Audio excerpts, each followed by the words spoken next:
வணக்கம், welcome to Chitra Murali's kitchen. இன்னைக்கு என்ன பார்க்க போறோம் அப்படின்னு பார்த்தீங்கன்னா, வெங்காயம் போட்ட ஒரு மெந்திய குழம்பு பண்ண போறோம். அதுக்கப்புறம் பூண்டு ரசம், கோஸ் கறி, இதுதான் நம்ம இன்னைக்கு பார்க்க போறோம். ஃபர்ஸ்ட் வெங்காயம் மெந்திய குழம்புக்கு கரிச்சட்டியில நல்லெண்ணெய் விட்டுருக்கேன். எண்ணெய் நல்லாவே காஞ்சிடுது.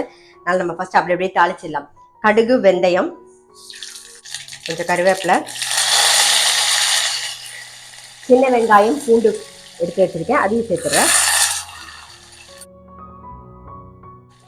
சின்ன வெங்காயமும் பூண்டும் போட்டு நான் இன்னைக்கு பண்ணுறேன். பூண்டு டோட்டலி ஆப்ஷனல். உங்களுக்கு பிடிச்சிருந்தா மட்டும் சேர்த்துட்டா போதும். சின்ன வெங்காயம் போட்டுக்கலாம். இல்லை நீங்கள் சின்ன வெங்காயமும் வேண்டாம், எங்களுக்கு வெங்காயமே பிடிக்காது அப்படின்னு நினச்சிங்கன்னா நீங்கள் வத்தல் போட்டு கூட நீங்கள் வத்தல் குழம்பு வச்சுக்கலாம். அதெல்லாம் உங்களுடைய விருப்பம். இன்றைக்கி நான் சின்ன வெங்காயமும் பூண்டும் போட்டு தான் நான் பண்ண போகிறேன். இது கொஞ்சம் நீங்கள் நல்லா வதங்கட்டும். இப்போ வெங்காயமும் பூண்டும் கொஞ்சம் வதங்கியிருக்கு. மஞ்சள் பொடி சேர்த்துக்கலாம். இது கூடவே பெருங்காய பொடியும் சேர்த்துக்கலாம். இதில் ஒரு 3 டீஸ்பூன் சாம்பார் பொடி எடுத்து வச்சுருக்கேன், அதை சேர்த்துக்கலாம். சாம்பார் பொடி இருந்தால் சாம்பார் பொடி, அப்படி இல்லைன்னா வத்த குழம்பு பொடி, அப்படி இல்லைன்னா குழம்பு மிளகா பொடி, எது வேணாலும் போட்டு பண்ணலாம். இல்லை 2 பொடியும் மிக்ஸ் பண்ணிக்கலாம்.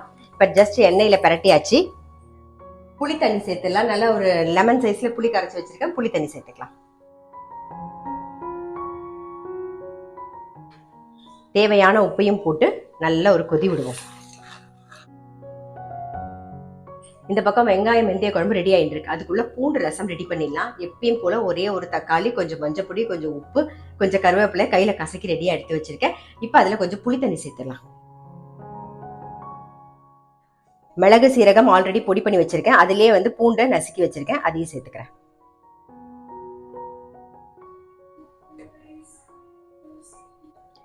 இந்த பக்கம் பூண்டு ரசத்துக்கு புளி தண்ணி நல்லா கொதிச்சுட்டு இருக்கட்டும்.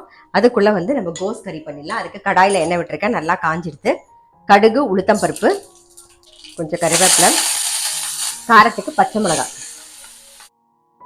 கட் பண்ணி வச்சிருக்கிற கோஸ், தேவையான உப்பு போட்டுக்கலாம்.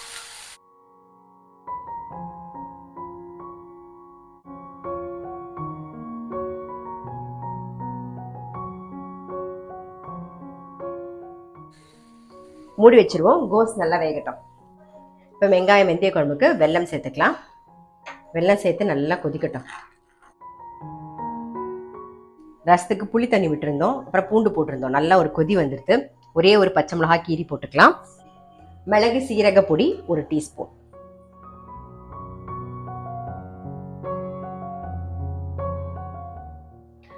ரசத்துக்கு எந்த அளவு வேணுமோ புளிப்பை பார்த்து அது தகுந்த மாதிரி அந்த கன்சிஸ்டன்சிக்கு தண்ணி விட்டுக்கலாம்.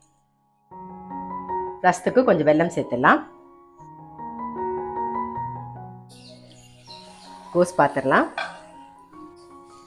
கோஸ் நல்லா வெந்துடுது. தேங்காய் போட்டுருவோம். கொஞ்சம் பெருங்காய பொடியும் சேர்த்துக்கலாம்.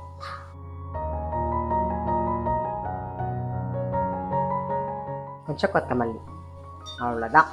நல்லா மிக்ஸ் பண்ணிவிட்டு ஆஃப் பண்ணிடலாம். நம்மளுடைய கோஸ் கறி ரெடி. ரசமும் ரெடி. மேலாக கொத்தமல்லி போட்டுடலாம். ஆஃப் பண்ணிடுவோம். தாளிக்க மட்டும் தாளிச்சா போதும். இந்த பக்கம் நல்லா கொதிச்சு வந்துடுது. நம்மளுடைய வெங்காயம் மெந்திய குழம்பும் ரெடி. அதையும் ஆஃப் பண்ணிடலாம்.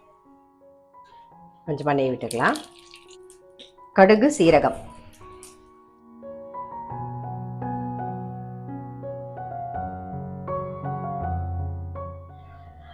இன்னைக்கு என்ன ரெசிபின்னு பார்த்துருப்பீங்க.